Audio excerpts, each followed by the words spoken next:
Alam niyo guys, gusto kong magkwento yung ganap naming mag-iina nung nakaraang wedding. Kasi hindi ko lubos maisip na nagawa naming mag-iina yon. Tsaka sa mga lahat ng mga tumulong sa amin, maraming salamat kahit paano, kahit simple lang ay nairaos namin.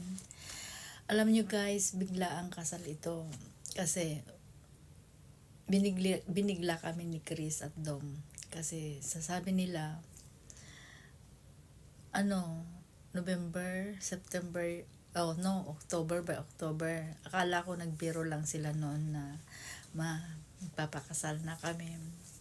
Sabi nilang ganon. So, ganon lang yun. Wala silang sinabi kailan. And then, that time, sabi nila, pakatapos na yata ng October. And then, sabi, by November daw.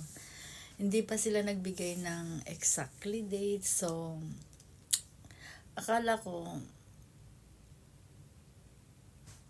medyo malayo-layo pa. Tsaka sinabi nila simple lang, tayo-tayo lang, tsaka yung paddlers, parang ganon. So, basta makasal lang kami, okay na sabing ganon. So, and then, that time, by October 31, birthday ng anak ko, tinanong ko ulit sila, kailan ba talaga ang kasal? Sabi niya, November pero wala pang baka 22, mga ganyan. Sabado yun sabi nilang ganun. So, pag 22, tapos 31 that time, so sabi ko, so may time pa magplano. And then, bakit hindi mo na lang i-announce na kung kailan yung kasal mo? Sabi niya, hindi pa wala pa, hindi pa namin alam kung ano yung exact date, sabing ganon. So, ano ba talaga? Naisip kong ganon. And then, nagsabi na siya ng around November 5 yata. Sabi niya, 15 yung kasal ko. 15 yata yung kasal, sabi niya ganon. And then, nagulat ako kasi kung 15 lang, 2 weeks na lang, ilang araw na lang gaganapin yata. Buti na lang kamo. Yung mga ginamit ko noong nagpa baby shower kami, nailigpit ko pa. So, yun ang ginawa ko ng paraan para makagawa ako ng mga pang decoration namin. So, nag-start na kami na nag-try na wala sa isip namin kasi ang sabi niya is parang sa bahay lang gaganapin yung kasal nila, tapos kakain na lang kami sa labas. So that time, and then nagbago ulit ng isip niya. Sabi nila, yung venue maganapin na lang natin doon sa ganito. So, ang hirap kasi hindi ko lubos maisip kung paano namin gagawing mag-iina yun. Kasi nga may bata kami, 2. And then, after that, sabi niya, para di tayo mahirapan, dito na lang sa bahay yung kasal, sabi niya ganun. Tapos nagbago ulit ng isip nila, minsanan na lang daw. So, nawala sa isip namin kung magdi-display ba kami o ganun. Ang sabi niya, paper plate na lang daw kami, ganun.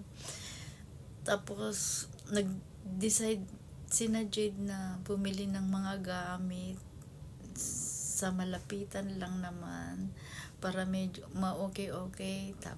Sabi nga ni Jade, sabi niya, meron ka pa nung mga gamit, diba? Mga kurtina, ganun. Sabi ko, ano kaya kung bumili na lang tayo ng kurtina. Ayun, sinamahan kami, bili kami ng mga plato, mga cloth na gagamitin sa table.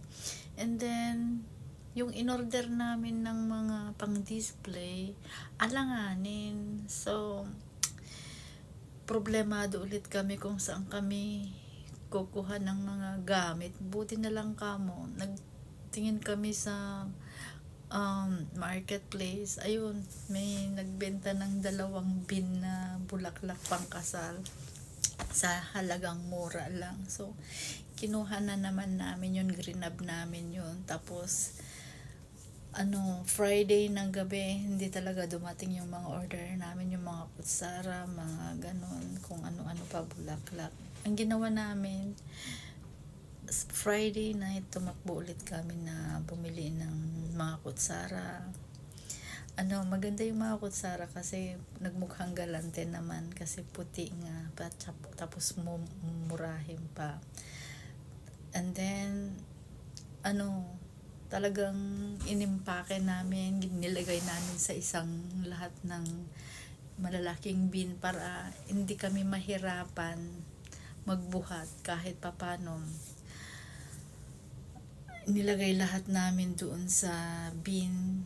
So, magaan-gaan lang na bubuhatin ng sasakyan. Tapos, kinaumagahan, alam nyo, yung event, kailangan mo ring magmadali kasi nga may bayad per hour yun. Kailangan mo, kunti lang yung 3 oras lang yung naibigay na oras namin na mag-display. So, ang kuwan namin doon is yung takbo, ganun, pabilisan. Butit andyan sina Grace, Aya, Clark, at saka si Jem na tumulong sa amin. Ganun na rin si Erwin at saka yung misis niya. At papasalamat ako, dumating din si hubby ko. Nag-shortcut siya nag-cut off siya sa work niya para lang makahabol siya sa amin. And then, yung naalala niya na, "Ma, wala pa pala kaming giveaways," sabi niya gano'n. So, sabi niya, gumawa na lang kami ng something na pwede namin gawin. Sa totoo lang, madali lang naman tumingin sa online yun eh. Kaya lang talagang nawala lahat sa isip namin, naging blanco kami. So, ang nangyari ay lumabas kaming mag-iina at tumingin-tingin kami kung anong pwedeng mai-giveaways namin. Kahit simple man yun ay nakagawa kami, nagkaras kami, late na kami natulog para lang matapos. Tapos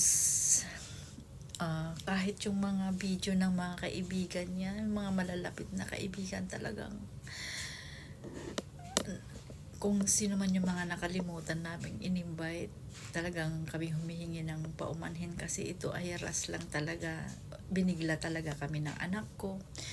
Tapos, nung tapos na namin yung mga giveaways, sabi niya, "Ma, kailangan ko ng blindfold." Sabi niya, "Ha?" Sabi niya, nagras ulit ako ng Friday night.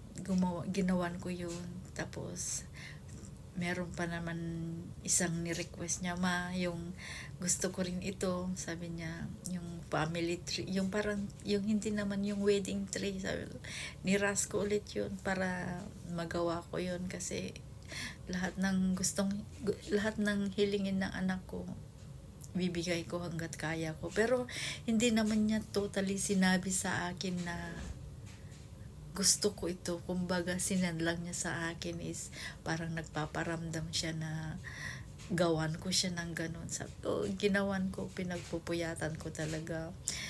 Kahit hindi ako marunong mag-drawing ng mga ganun, ginawa ko. And then that time, "Ma, kailangan ko pa pala ng yung, ano ba tawag dun, yung garter toes yata yun, garter toes ba, yung ilalagay dito sa legs." Niras ko, tinanggal ko yung garter nung short ko. Nakagawa lang ako, nagtahi ako. Ayun, naging success naman lahat. At kahit pa paano, nagawan ng parahan lahat.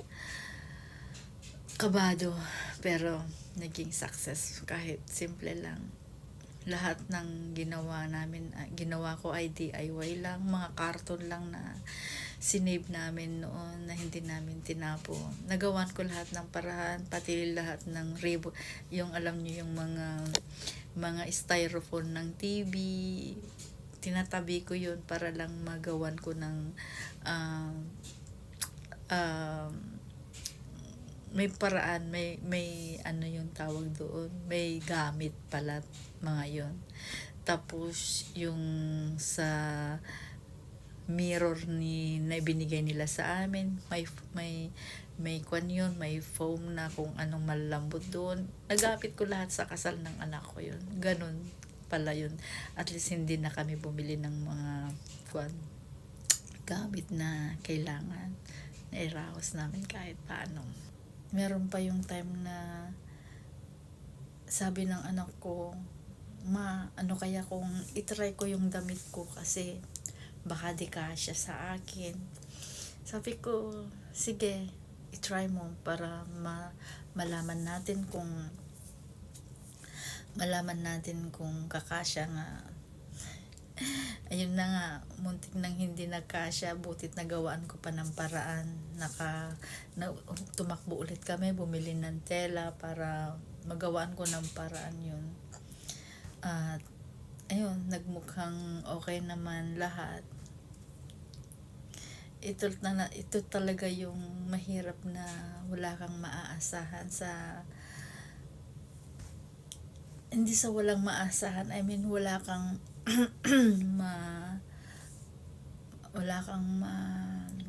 lalapitan na mga kamag-anak, wala kayong mauutusan na sasabihin mo punta ka doon, hindi, kasi may trabaho sila na kailangan mo pang antayin sila bago ka mag-utos, ganun. Ang hirap yung naranasan namin nito, pero kinaya naman namin mag-iina at naging success naman po yung kasal ng anak ko.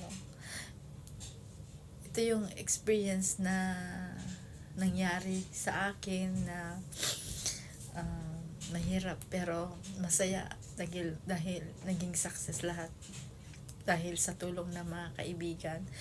Tapos nung tapos na yung kasal, kailangan din namin magmadali para matapos agad yun, at buti tumulong lahat ng mga tao sa amin. Sa isang inglaw, 45 minutes, nalinis lahat yung venue. Talagang maaasahan ko rin yung mga kaibigan ng mga anak ko na tumulong sa amin. At kahit papaano, nairas namin yung kasal. Ganito pala kahirap mag-prepare ng isang kasal sa abroad. Sobra. Pero masaya kasi lahat ng mga kaibigan mo, Chris, tumulong. Salamat sa mga